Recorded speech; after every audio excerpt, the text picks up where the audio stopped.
Hey, I'm Gary Richard Arnold, and we're filming in Santa Cruz early in March 2015.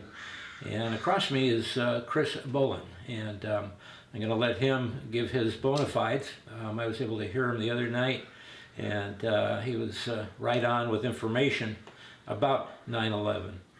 And I know there's controversy out there from time to time, but I think it's a lot like the blind men around the elephant, or one grabs a leg and they declare that that's it and only it, or somebody grabs a tail and thinks it's like a rope and it's only a rope over their dead body.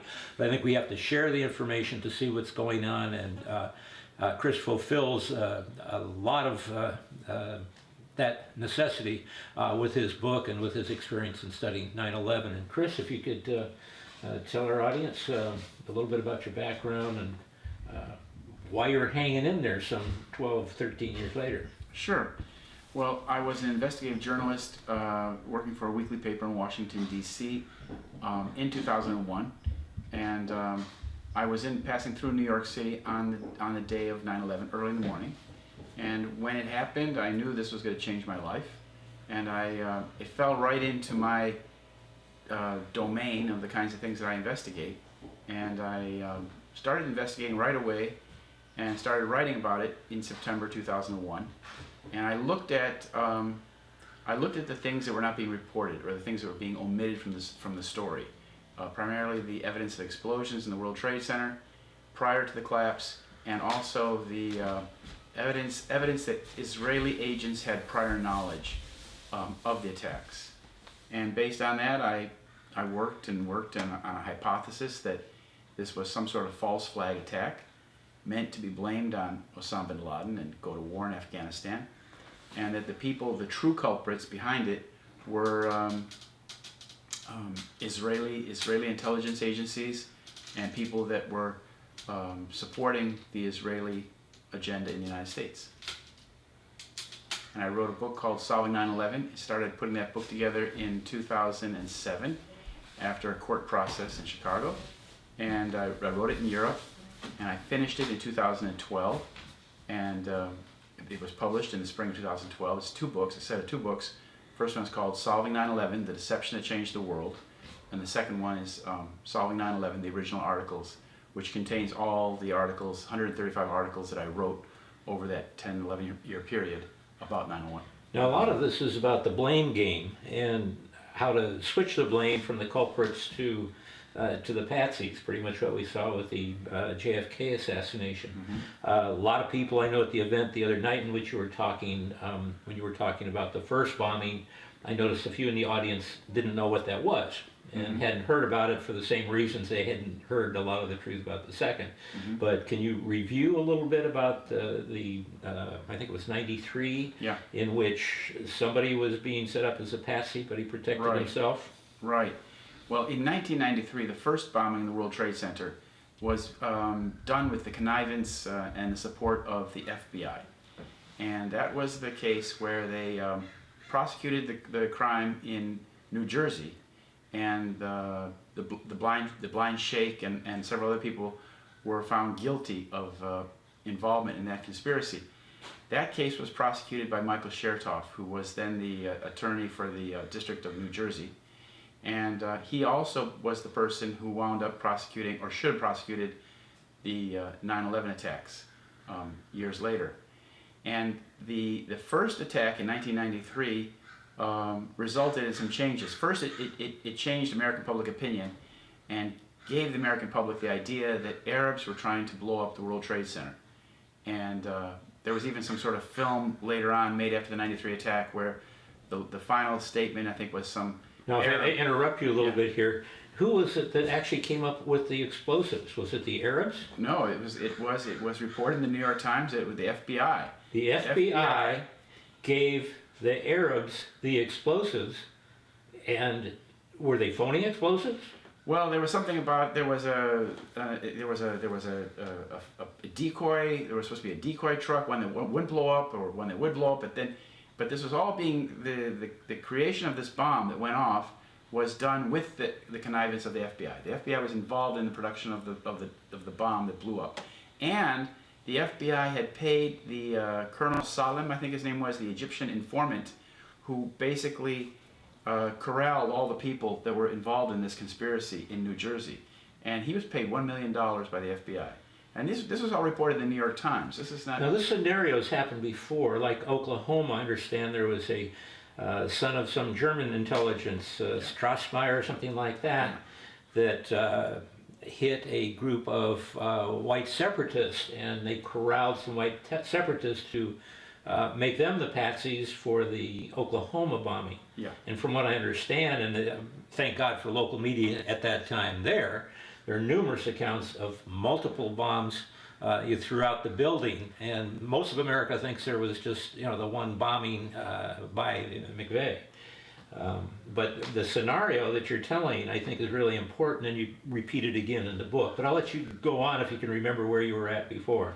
Well, it's what we're talking about here is that the FBI has been involved in planning and carrying out false flag attacks in the United States, and the '93 bombing at the World Trade Center, and as you said, Oklahoma City bombing at the federal building there. These were false flag attacks. These were attacks that were carried out by an agency with the FBI's help, and as you said, third parties were blamed, patsies were blamed, and this is exactly what we saw on 9/11 as well. Now, I think you had 3 steps which makes their process successful, and of course one of them is hiding the evidence, and then of course the very conduit of information itself. Those who control the media seem to have a trigger on censorship, and maybe you could name a few of the main outfits and what their control is, or... Yeah, well, as you said, to control a false flag operation, you need to control the investigation and access to the evidence. Then you need to control the interpretation in the media. And finally, you have to control the litigation.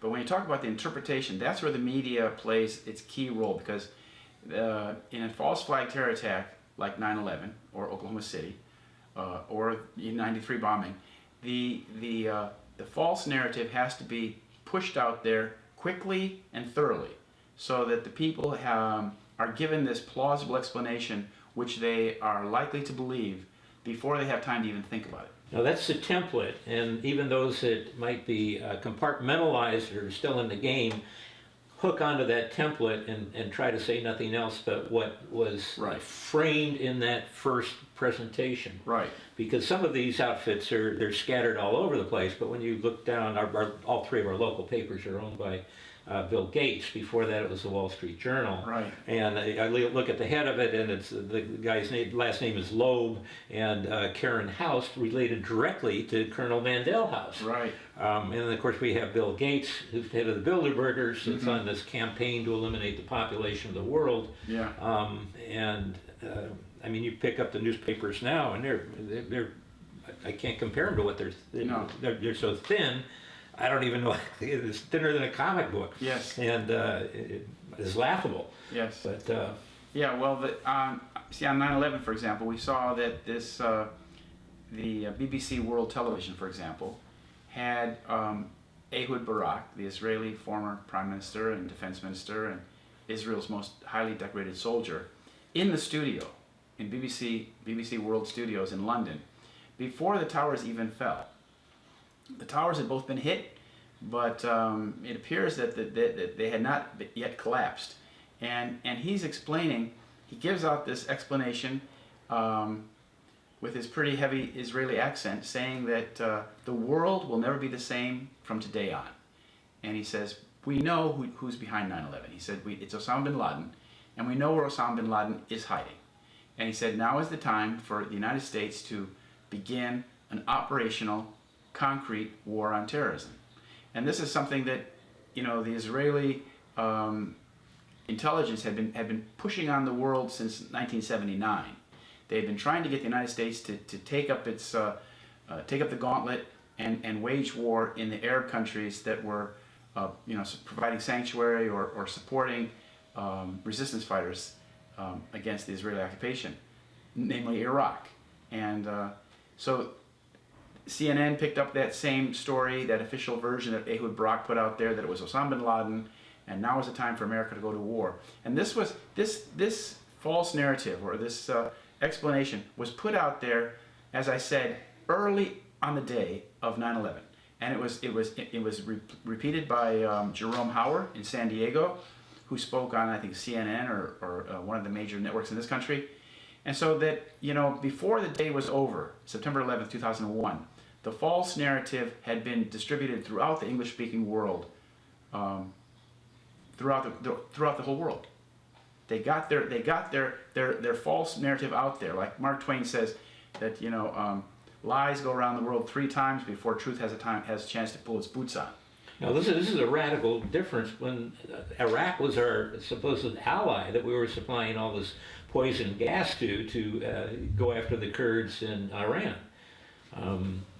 And that was a pretty secular state that allowed Christians and Jews and people not to have to wear scarves, and it was probably one of the safer pro-Western countries in that region.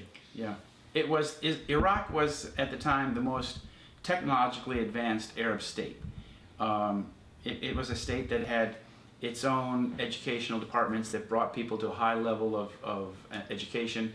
Unlike, for example, Saudi Arabia, that depends a lot on foreign educated students and whatnot. Iraq was very highly advanced, and Iraq was also a big supporter of the Palestinian resistance, of course.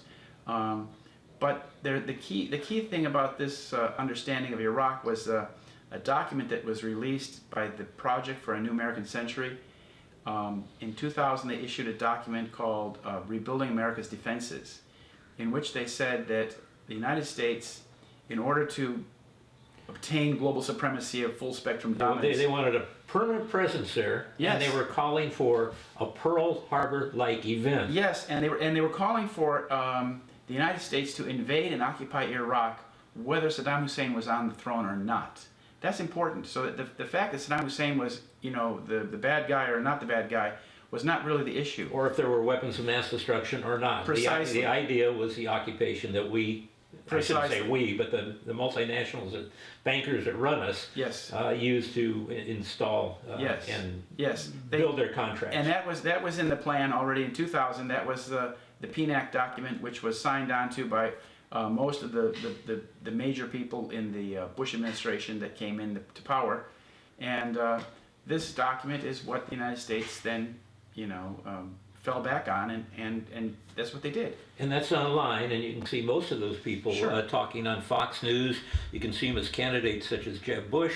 You said John Bolton, which appears like Yosemite Sam about every third day on Fox News, calling for a war. Yeah, and Wolfowitz had signed on to the document. I think Dick Cheney had signed on to it.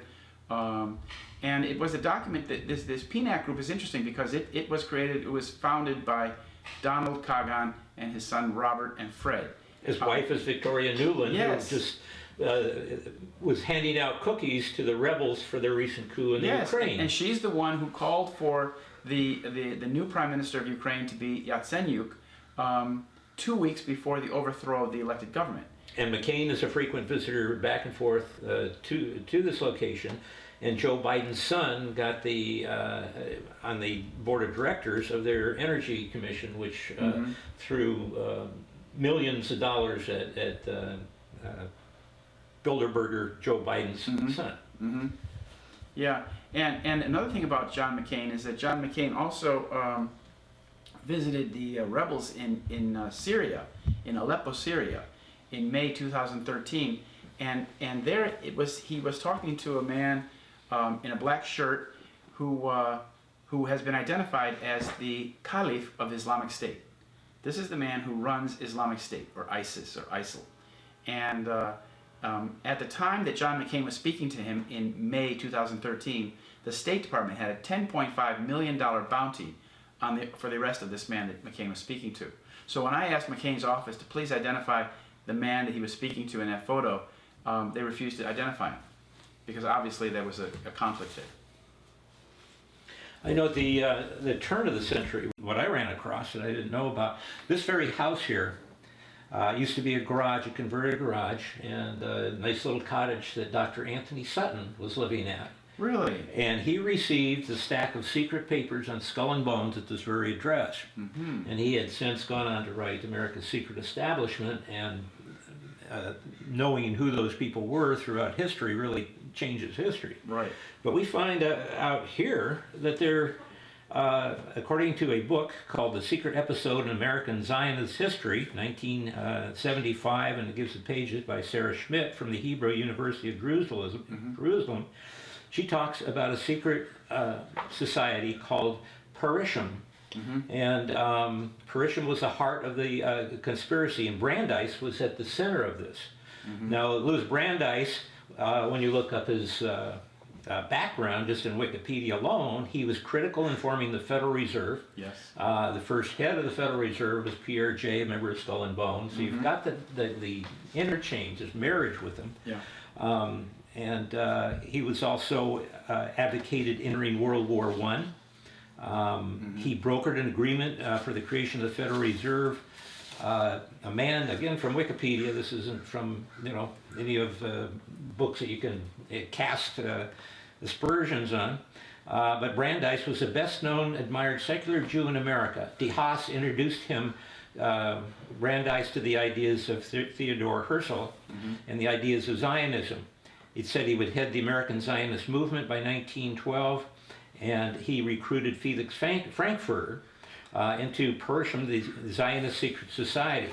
Now, Felix Frankfurter was the assistant to Henry Stimson. Right. Now, Henry Stimson was Secretary of War for the First World War, and it was the British that told the American Jewish Committee that if they could get America into the war, if America would support them, then they would do the Balfour Declaration. Right. And so this was a quid pro quo, at least it appears that way. Yeah. So if Britain made the declaration for creating Israel, these guys promised American support for World War I. And of course, there were a lot of people, against World War I. Sure. Now, Frankfurter brought in under him, his law clerk was Dean Acheson. Dean Acheson comes from that nest of secret societies of which Dr. Anthony Sutton was talking about. Right. His son becomes a member of Skull and Bones. That's David Champion Acheson. And he married the daughter of William Bundy, who's a member of the Council on Foreign Relations. He was the historian for the Council on Foreign Relations, and he was a member of the CIA for over 10 years. Yeah. And you can combine these with the Masons, the Knights of Malta, the Skull and Bones, and the Zionist Secret Society, Parushim. I hope I'm pronouncing that right. Parushim. And again, it ties to the American Jewish Committee, the ADL, and such groups as Group Research and the Southern Poverty Law Center. And there's other things that you go back to Brandeis that affected the court. What was also I found that was important here is that when Woodrow Wilson had nominated Brandeis for Supreme Court, there were 22 senators voted against him. It was Walter Lippmann, who was part of the New York Socialist Party. He was on Colonel Mandel House's staff, and he was the one that campaigned for Brandeis's nomination. So you've got a founder of the Council on Foreign Relations, you've got Skull and Bones, you've got Daniel Coit Gilman, who incorporated Skull and Bones. It brought both Sidney and Patrice Webb from the Fabian Society to the United States for several meetings. So you've got this conspiracy twined rope of secret societies, which includes the Zionist one, the Skull and Bones, which Sutton showed tangency with the Illuminati, and then the Fabian Society, which was Cecil Rhodes' massive money into the round tables, and I think the Rothschilds got some of that through history. But this was the building, or the setting off the Zionist movement through these secret societies against people's wishes, manipulated by the press and controlled by cooperation of secret societies. Well, so I'll let you go from exactly. It's exactly right. Is that the secret societies have played a crucial role in creating Zionism and in spreading it throughout Eastern Europe as well. A very good source book for this information about these secret societies and Zionism is the Encyclopedia of Zionism in Israel, printed in Israel in 1971. It's a 2-volume set. And there's a whole section, of course, on secret societies and the Rothschilds. And there were secret societies operating in the Pale of Settlement in Western Russia and Eastern Europe in the late 1800s.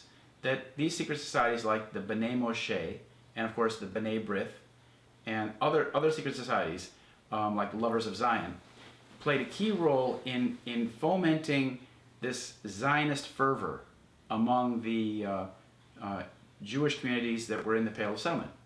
And this is when they started pushing this ideology onto the Jewish people that lived there.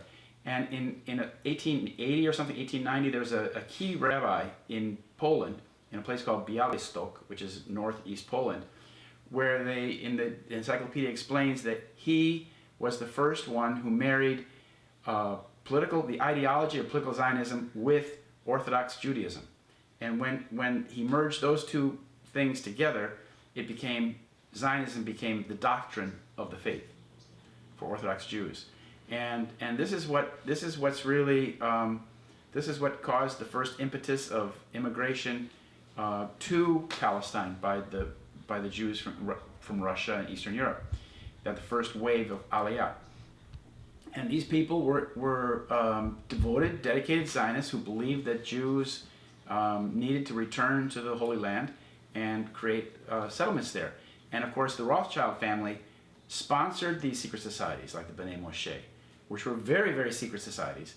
And then at the same time, the Rothschilds were funding the first 30 settlements in Palestine, places like Rishon LeZion, the first in Zion.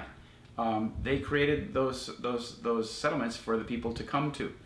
And so what you've told me here about the secret societies in the United States, this is what we see throughout Zionist history. The B'nai B'rith, for example, was created in 1843 in New York City. Secret societies play a key role in the whole creation of the Zionist fervor in Eastern Europe, and then setting the stage for the political process in the United States, whereby the United States got involved in First World War. Of course, the Balfour Declaration of 1917 was addressed to Lord Rothschild, and it promised British support for the creation of a Jewish homeland in Palestine. But in 1843, the Rothschilds played a key role in the creation of B'nai B'rith in this country. The International Order of B'nai B'rith, Lodge number 1 is in New York City. And some of the key people in the founding of that lodge were, of course, the family of the New York Times, Sulzberger Ox. So you have the New York Times being basically a newspaper from the B'nai B'rith, or for the B'nai B'rith, where the B'nai B'rith ideas are distributed to the public. But the public doesn't know that the New York Times is a family-owned paper. And when they put in the upper corner of the motto, all the news that's fit to print, is all the news that they see fit to print. Sure. But I mean, the secret societies played a key role in the creation of Zionism and in the establishment of the State of Israel. You go back to the 1840s, and you've got August Beaumont involved with the Civil War itself in order to create as much chaos as they can in order to... Yes, yes. Because these secret societies, like you pointed out, and like I said about the B'nai B'rith, and are able to basically conspire behind closed doors in complete secrecy in a free society.